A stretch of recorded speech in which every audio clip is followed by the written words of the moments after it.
కృష్ణమ్మ ఉరకలు వేస్తోంది. రాయలసీమ వైపు పరుగులు పెడుతోంది. కరువు ప్రాంతాలకు తాగు సాగునీరు అందించే విధంగా పంపింగ్తో కృష్ణ నీటికి నడకలు నేర్పుతోంది. అందులోనూ ఎత్తైన ప్రాంతాలకు పంపింగ్ ద్వారా వడివడిగా నడకలు నేర్పి కరువుతో విలవిల్లాడుతున్న రైతన్నల కన్నీళ్లు తుడిచి దాహార్తితో ఎండుతున్న గొంతులను తడిపేందుకు నీటి పంపింగ్ ప్రయాణం ప్రారంభించింది. అదే హంద్రినీవా.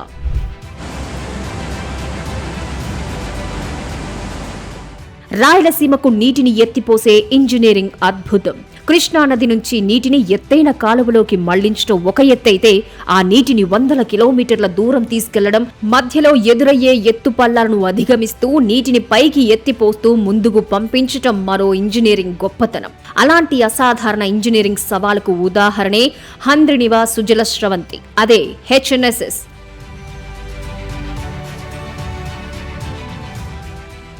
రాయలసీమకు నీరే అతిపెద్ద సవాలు. అనంతపురం, శ్రీ సత్యసాయి, చిత్తూరు ప్రాంతాలతో పాటు రాయలసీమలోని అనేక ప్రాంతాలు భౌగోళికంగా నీటి కొరతను ఎదుర్కొంటున్నాయి. ఈ ఏడాది తీవ్ర వర్షాభావం నెలకొంది. ఎల్నినో వల్ల కరువు తీవ్రమవుతుందని అంచనా. అయితే నది ఎగువ పరివాహక ప్రాంతంలో వర్షాలు పడటం వల్ల శ్రీశైలానికి క్రమంగా వరద వస్తోంది. దాంతో హంద్రినీవా పంపింగ్ ను ఆగస్టు 5న ప్రభుత్వం ప్రారంభించింది. ఈ రోజుకైతే 700 క్యూసెక్లు పంపింగ్ చేస్తున్నారు. సీమలో అసలే వర్షపాతం తక్కువ, నదీ జలాల లభ్యత పరిమితం. అందుబాటులో ఉన్న నీటిని అవసరమైన ప్రాంతాలకు తీసుకువెళ్లాలంటే ప్రకృతి సహజ వాలుపై మాత్రమే ఆధారపడటం సాధ్యం కాదు. అందుకే ఇక్కడ లిఫ్ట్ ఇరిగేషన్ కీలకంగా మారింది. నీరు తనంతట తాను వెళ్లదు, ఎత్తిపోసి పంపించాలి. సాధారణంగా ఎత్తైన ప్రాంతం నుంచి పల్లపు ప్రాంతానికి గురుత్వాకర్షణ శక్తితో నీరు ప్రవహిస్తుంది. కానీ హంద్రినీవాలో పరిస్థితి భిన్నం. కృష్ణా జలాలను రాయలసీమలోని ఎత్తైన ప్రాంతాలకు తీసుకువెళ్లాలంటే ఒక దశ తరువాత మరో దశగా నీటిని లిఫ్ట్ చేయాల్సి ఉంటుంది. అందుకే ఈ ప్రాజెక్టులో పంపింగ్ వ్యవస్థ అత్యంత కీలకం.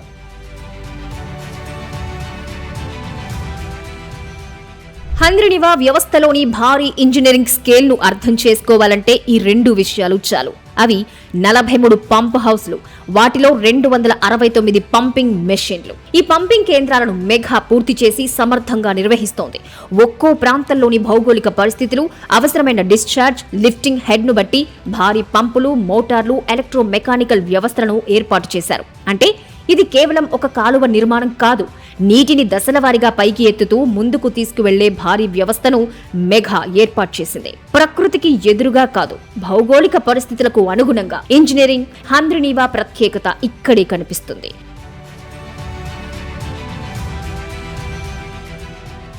నీటిని అవసరమైన ఎత్తుకు లిఫ్ట్ చేసి తిరిగి కాలువలోకి పంపుతుంది. అక్కడి నుంచి నీరు మళ్లీ ముందుకు సాగుతుంది. మరో ఎత్తైన ప్రాంతం ఎదురైతే మరో లిఫ్ట్. ఇలా గ్రావిటీతో పాటు పంపింగ్ కలయికతో నీటి ప్రయాణం కొనసాగుతుంది. ఇక్కడ ప్రతి మీటర్ ఎత్తు కూడా కీలకమే. లిఫ్ట్ ఇరిగేషన్ లో నీటిని పైకెత్తడం అంటే కేవలం భారీ పంపులను ఏర్పాటు చేయటం కాదు. అందుకే హంద్రినీవా వంటి వ్యవస్థలో సివిల్, మెకానికల్, ఎలక్ట్రికల్ మరియు హైడ్రో ఎలక్ట్రికల్ ఇంజనీరింగ్ అన్నీ ఒకేసారి పనిచేయాలి.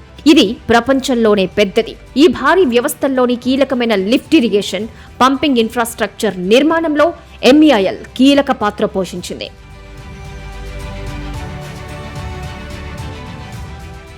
భారీ పంపులు, మోటార్లు, పంపు హౌస్లు, సంబంధిత ఎలక్ట్రో మెకానికల్ వ్యవస్థలను నిర్మించి వాటిని సమన్వయం చేస్తూ నీటిని ముందుకు తీసుకువెళ్లే మౌలిక సదుపాయాలను అభివృద్ధి చేసింది. చివరకు హంద్రినీవా చెప్పే అనుభవం ఒక్కటే, వీటన్నింటి వెనుక ఉన్న లక్ష్యం ఒక్కటే, నీటి కొరతతో పోరాడుతున్న రాయలసీమకు కృష్ణా జలాలను చేరవేయటం. అందుకే హంద్రినీవా కేవలం ఒక సాగునీటి ప్రాజెక్టు కాదు, ప్రకృతి పెట్టిన భౌగోళిక సవాళ్లను హైడ్రాలజీతో పాటు ఇంజనీరింగ్తో అధిగమిస్తూ నీటిని ఎత్తైన నేలలకు తీసుకువెళ్లిన భారీ ఇంజనీరింగ్ వ్యవస్థ. ఇది విజయవంతంగా 14 ఏళ్లుగా పనిచేస్తోంది.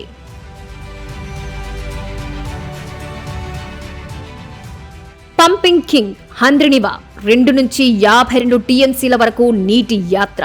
రాయలసీమకు నీటిని తీసుకువెళ్లడం అంటే కేవలం కాలువలో నీటిని వదలడం కాదు. కృష్ణా జలాలను ఎత్తైన ప్రాంతాలకు లిఫ్ట్ చేస్తూ ముందుకు తీసుకువెళ్లాల్సిన భారీ ఎత్తిపోతల పథకాలు అవసరం. అదే హంద్రినీవా సుజల స్రవంతి. కృష్ణానది నీటి పంపింగ్ కు మల్యాల పంపింగ్ కేంద్రం అత్యంత కీలకం.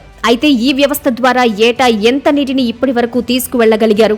14 సంవత్సరాల డేటా ఒక ఆసక్తికరమైన కథ చెబుతోంది.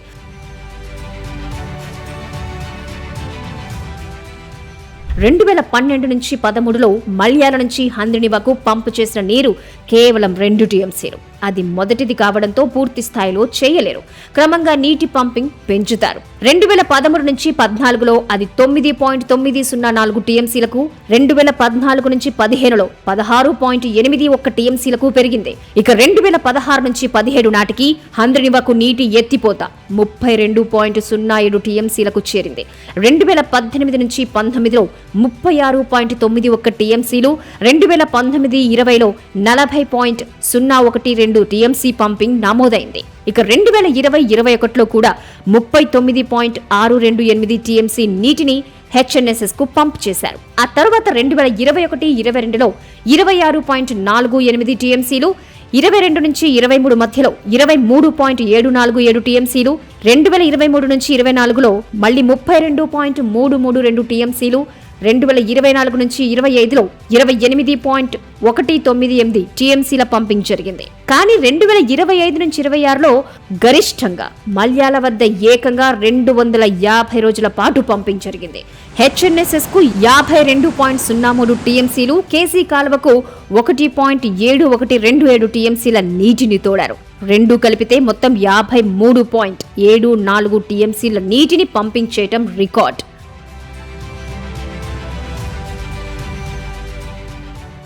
మామూలుగానైతే గరిష్టంగా 40 టీఎంసీ నీటిని పంపు చేయాలి. కానీ మెగా పంపింగ్ కేంద్రాల సామర్థ్యం వల్ల లక్ష్యానికి మించి నీటిని తోడారు. ఇక్కడ మరో ఆసక్తికరమైన విషయం ఉంది. ఎక్కువ రోజులు పంపింగ్ చేయటమే ఎక్కువ నీటికి కారణం కాదు. ఉదాహరణకు 2019-20లో 270 రోజులు పంపింగ్ చేసి మొత్తం 42.041 టీఎంసీ తీసుకున్నారు. 2020-21లో 260 రోజుల్లో 42.39 టీఎంసీ నమోదైంది. కానీ 2025-25 మధ్యలో పంపింగ్ రోజులు 250 మాత్రమే.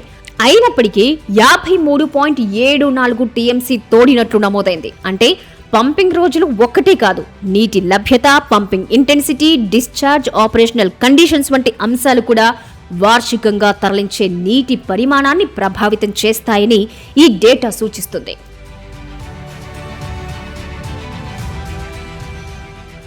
2012-13లో హెచ్ఎన్ఎస్ఎస్ కు 2 టీఎంసీతో ప్రారంభమైన ఈ నీటి ప్రయాణం 2025-26 నాటికి 52.03 టీఎంసీకి చేరింది. అంటే 2012 నుంచి 13తో పోలిస్తే 2025-26లో హెచ్ఎన్ఎస్ఎస్ కు నమోదైన వార్షిక నీటి పంపింగ్ సుమారు 26 రెట్లు. ఇదో రికార్డ్.